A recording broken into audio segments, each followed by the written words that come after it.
Bonjour, nous sommes jeudi 7 février.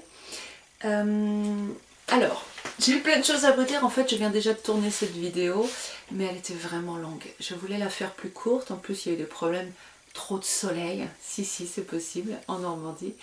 Donc, c'est pour ça que je suis un petit peu avancée. J'essaie d'échapper aux rayons quand ils arrivent. Aujourd'hui, je voudrais vous parler de la différence entre objectif et stratégie. Nous avons envie de certaines choses. Je vais prendre un exemple concret. J'ai des gens qui m'appellent parce qu'ils veulent un cours de yoga, un cours de méditation, un cours de ci, un cours de ça. Ça, c'est une stratégie. Pourquoi? Parce que derrière cette idée de cours de yoga, il y a un besoin. Quand je prends un cours de yoga, je peux avoir besoin de détente, de ressourcement. Je peux avoir besoin d'avoir des relations sociales, une pratique de groupe, de me sentir au milieu des gens. Je peux avoir besoin de discipline, d'avoir quelque chose d'un peu carré, structuré, mettre un repère dans la semaine.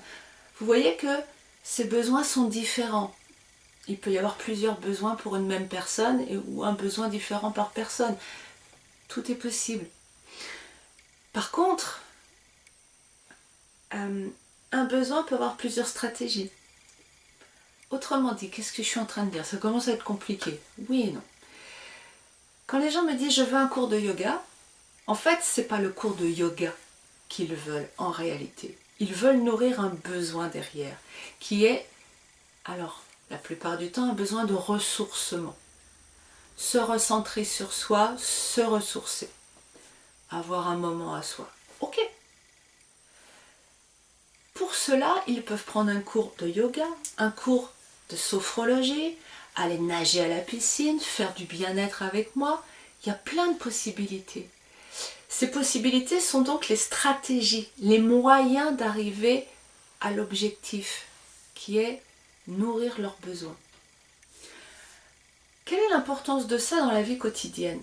C'est que la plupart du temps, nous confondons l'objectif avec les moyens. Dans nos relations aux autres, nous avons tendance à parler non pas de ce que nous voulons, mais nous sommes tout de suite sur comment y arriver. Quand je dis à quelqu'un « Oh, tais-toi s'il te plaît », déjà ça donne absolument pas envie de se taire, parce que l'autre le perçoit comme une agression, son ego arrive derrière « Quoi? Comment tu me parles? Nanani, nanana ». Donc on déclenche une guerre. Parce que là, on n'est pas en train de parler de son besoin. On est en train de sauter sur la stratégie. Quand je dis tais-toi, qu'est-ce que je suis en train de dire? Je suis en train de dire j'ai mal à la tête et j'ai besoin de silence. Est-ce que vous entendez la différence si je vous dis oh, j'ai mal à la tête, j'ai besoin de silence? Même si je ne vais pas plus loin, sans faire de demande, regardez dans quelle disposition ça vous met. Si je vous dis « Oh, tais-toi !» regardez dans quelle disposition ça vous met. Ça, c'est un premier point. Nous avons donc tendance à exposer à l'autre nos stratégies au lieu de nos besoins. Donc la première chose dans votre vie... Ah, excusez-moi, j'ai oublié de mettre le chrono, vu que je viens de la refaire pour que ce soit plus court, j'aimerais quand même surveiller. Ce que nous avons à faire dans notre vie, c'est d'être clair sur nos besoins. De quoi j'ai besoin? Première chose. Pas qu'est-ce que je veux. C'est pas la même chose. Même si c'est très proche. Qu'est-ce que je veux? On est dans le langage de l'ego. On est dans le langage de la rigidité. Je veux. Non. Le besoin, c'est quand même quelque chose de plus fluide parce que c'est en deçà. C'est à l'intérieur, c'est plus intérieur. Je sens que par exemple, je suis portée vers tel type d'aliment, si j'écoute. Le problème des besoins, c'est qu'ils s'écoutent. Et c'est pour ça qu'il est impératif de restaurer la connexion avec soi et d'être dans le présent, la conscience, pour sentir ces besoins quand ils émergent. J'ai besoin, oh je suis attirée vers les pommes. C'est donc que j'ai besoin des choses contenues dans cette pomme. Maintenant, je ne veux pas une pomme, forcément, je vais plutôt vouloir un carré de chocolat, vous voyez? ça part pas de la même source. C'est assez subtil, effectivement. Parfois, c'est un peu difficile de faire la différence. Mais quand même, Après le soleil, la pluie. Ce qui est important aussi, c'est que plus vous allez être clair dans vos besoins, plus vous allez pouvoir mettre des choses en marche pour les nourrir. Je suis dans une relation avec quelqu'un et c'est pas quelque chose qui fait que je suis pas au nirvana. Tant que je n'aurai pas identifié quel est le besoin qui n'est pas nourri, ça va être compliqué de changer les choses. Ça c'est très scientifique, hein, je ne sais plus qui l'a dit, mais quand je fais une expérience et que je ne change absolument rien dans mon expérience, chaque fois que je la reproduis, les résultats seront identiques. Si je veux du nouveau, il faut que j'introduise du nouveau quelque part. Donc dans ma relation à quelqu'un, quand c'est toujours pareil, rien ne change. Il faut que moi je change quelque chose. Pour avoir des stratégies efficaces, il va falloir que j'identifie en fait quel besoin j'ai. Exemple. Si j'ai mal aux pieds dans mes chaussures, enfin plutôt si j'ai mal aux pieds quand je marche. C'est un exemple pas encore dans la relation, on va y venir après. J'ai mal aux pieds quand je marche. Ok, j'ai du mal à marcher. Bon. Mon besoin, c'est de soulager ma douleur.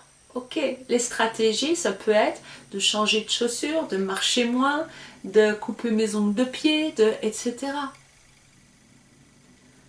Vous voyez, stratégie, besoin. Maintenant, si je ne suis pas claire dans mon besoin, si je ne me rends pas compte que j'ai mal quand je marche, si simplement je suis dans « oh, c'est dur », eh ben je vais me forcer à marcher quand même. Je vais, je ne sais pas moi, qu'est-ce que je peux faire? Je vais prendre des barres énergétiques pour me donner, allez, on va y aller, je vais y arriver quand même. Vous voyez que ça n'a aucun sens en réalité ça. Parce que le besoin n'est pas clairement identifié. Besoin ou problème n'est pas clairement identifié. Donc, number one, identifier mon besoin. Alors les besoins, il y a les besoins du dessus, il y a les besoins du dessous. C'est-à-dire qu'un besoin peut en cacher un autre. J'ai besoin que Jean-Pierre me respecte. Jean-Paul. Allez, on va partir sur Jean-Paul. C'est un prénom que j'utilise, que j'aime bien. Enfin, que j'aime bien. J'aime bien l'utiliser pour parler de l'ego. Jean-Paul, j'aimerais bien que Jean-Paul me respecte. Imaginez que Jean-Paul est mon compagnon. J'aimerais bien qu'il me respecte, Jean-Paul. J'aime pas comment il me parle, Jean-Paul. Des fois, oulala, hein, il dépasse tout ça. Ok. Besoin, quel est mon besoin derrière? Besoin de respect. Oh bah oui, j'ai besoin de respect. Oh, tout le monde a besoin de respect. Ok. Qu'est-ce qu'il y a derrière ce besoin de respect? Pourquoi j'ai un besoin de respect?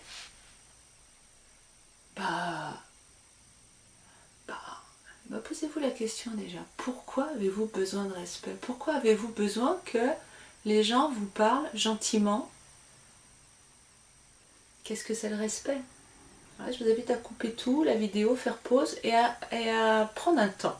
C'est quoi le respect? Je sais que j'ai déjà fait une vidéo là-dessus, mais pour vous, c'est quoi? Pourquoi vous en avez besoin? On dépose et on repart. On va dire, pour simplifier, ma définition, c'est que je reçoive des choses positives de l'autre et non pas une énergie négative. Ok? Donc, j'ai besoin de respect, j'ai besoin de recevoir une énergie positive. D'accord? Je rigole parce que je suis mal partie. Parce que dans l'autre vidéo, j'abordais par un autre biais. Là, c'est la reconnaissance de mes besoins. Et en fait, je voulais parler d'autre chose. Bon, très succinctement. La reconnaissance de mes besoins, derrière ce besoin que l'autre me donne des choses négatives, des choses positives, oh là là mon Dieu, le beau lapsus. Pourquoi je veux que l'autre me donne des choses positives? Pour me sentir bien. Donc j'ai besoin de me sentir bien alors. Oui, j'ai besoin de me sentir bien. Ok. Donc vous voyez que le respect, c'est pas le truc fondamentale. En réalité, j'ai besoin de me sentir bien. Ok. Et pourquoi j'ai besoin de me sentir bien? Parce que j'ai besoin d'harmonie dans ma vie. Ok, donc dessous, il y a encore un besoin d'harmonie. Et puis vous allez descendre comme ça jusqu'aux besoins que je dirais presque fondamentaux, qui est un besoin d'amour tout simplement. Depuis que nous sommes petits, nous avons un fantasme que nous avons gardé. Je vais le dire comme ça et présenter comme ça. Quand on était petit, papa et maman se sont occupés de nous, normalement. Nous avons été à un moment donné le centre du monde, c'est-à-dire que c'est la mère qui nous a nourris, voire un peu le père à un moment donné, ou les deux dès le départ avec les biberons, mais l'idée c'est que j'ai été totalement vulnérable et totalement entre les mains de mes parents qui se sont occupés de nourrir tous mes besoins. Okay.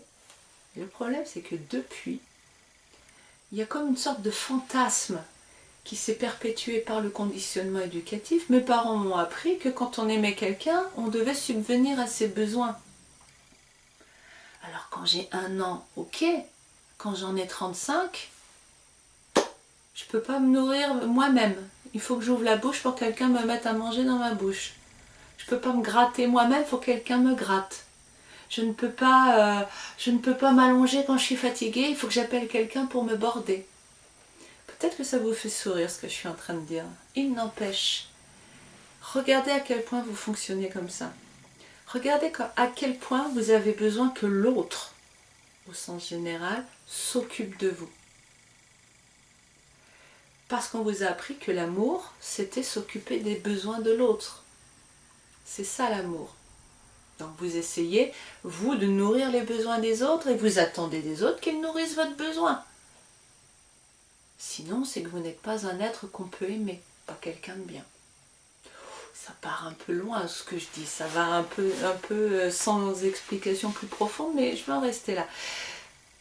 Vous voulez que les autres nourrissent vos besoins. Et le problème relationnel fondamental est là. Pourquoi ce seraient les autres qui nourriraient vos besoins? Pourquoi attendez-vous des autres qu'ils vous donnent des énergies positives, qu'ils vous donnent de l'amour, qu'ils vous donnent à manger, qu'ils vous donnent des paroles valorisantes, qu'ils vous donnent ci, qu'ils vous donnent ça? Pourquoi qu'ils ramassent ce que vous avez fait tomber? Pourquoi? Dans la réalité. Pourquoi dans la réalité? Nous ne sommes pas nés si à moi de 7 milliards d'individus à tous être soudés les uns aux autres et à nous préoccuper de ce grand corps général. Nous sommes des êtres autonomes, individuels. Nous avons un corps différent, nous avons une âme qui nous est propre. En tout cas à ce niveau-là. Donc, pourquoi voulez-vous qu'il y ait une prise en charge? Nos gueux veulent qu'il y ait une prise en charge. Une prise en charge négative. Mais c'est pas la nature, ça. Ok? Donc, il y a vraiment un conditionnement là à la souffrance, à quelque chose de totalement anormal. Cette histoire de les autres doivent nourrir mes besoins. Ça veut dire quoi pour vous? Ça veut dire arrêter d'avoir des attentes sur les autres pour nourrir vos besoins. C'est-à-dire que dans toutes les stratégies possibles pour nourrir vos besoins, vous allez privilégier par votre éducation les stratégies qui mettent en jeu l'autre. Je veux me sentir bien, eh bien je vais attendre des autres des paroles valorisantes. Je vais attendre des autres compliments, reconnaissance de mon existence, valorisation, etc., etc. Mais le problème à la base, c'est que ici, il y a quelque chose qui n'est pas construit. Et c'est à moi de le construire.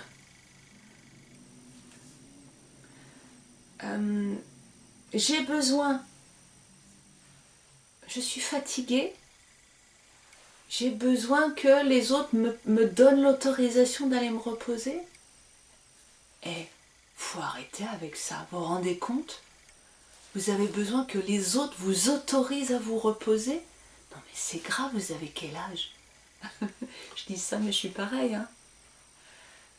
Vous avez besoin d'autorisation dans votre vie pour écouter vos besoins, pour vous occuper de vous. Votre conditionnement est tel, vous êtes tellement passé par s'occuper de soi, s'aimer soi, penser à soi, c'est mal, c'est égoïste, que donc vous demandez l'autorisation. Et vous demandez l'autorisation à des gens qui sont envahis par leur charge négative, par l'orgueil, de ne pas souffrir. Évidemment qu'ils ne vont pas vous la donner, l'autorisation. Évidemment qu'ils ne vont pas donner ce que vous attendez d'eux. Puisque nous sommes menés par nos gueux les uns et les autres, surtout les autres encore plus que vous, puisqu'ils n'écoutent pas ces vidéos, ils ont un peu moins de conscience. Évidemment que le but, c'est que tout le monde souffre, pour que nos gueux puissent grandir. Regardez l'état de ce monde. Donc, ils vont évidemment pas vous donner ce que vous attendez. Et en même temps, super.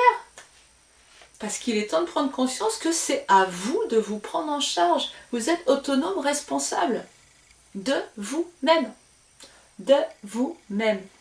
Donc, arrêtez de demander l'autorisation de vous reposer quand vous êtes fatigué.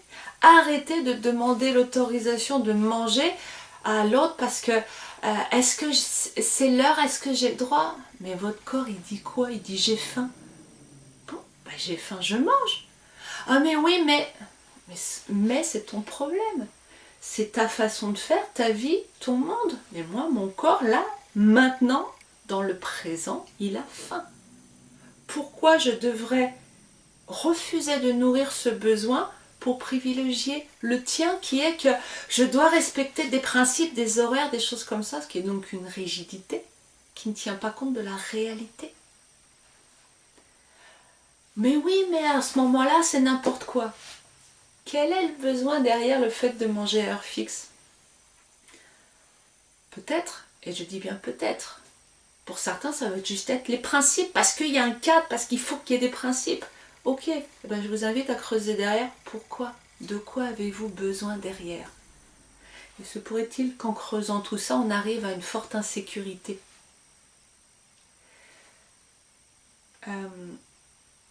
Mais ça peut être aussi, au lieu de simplement les principes, ça peut être aussi l'envie de partager un moment, d'avoir un moment de partage autour de la table. Ok, donc ce besoin, ce moment de partage, est-ce qu'on ne peut pas le placer à un autre moment dans la journée, d'une autre façon? C'est-à-dire trouver une autre stratégie. Pourquoi faudrait-il que mon besoin disparaisse au profit du tien? Pouvons-nous envisager des relations où il y a ton besoin, mon besoin, et que nous trouvions quelque chose qui fonctionne par des stratégies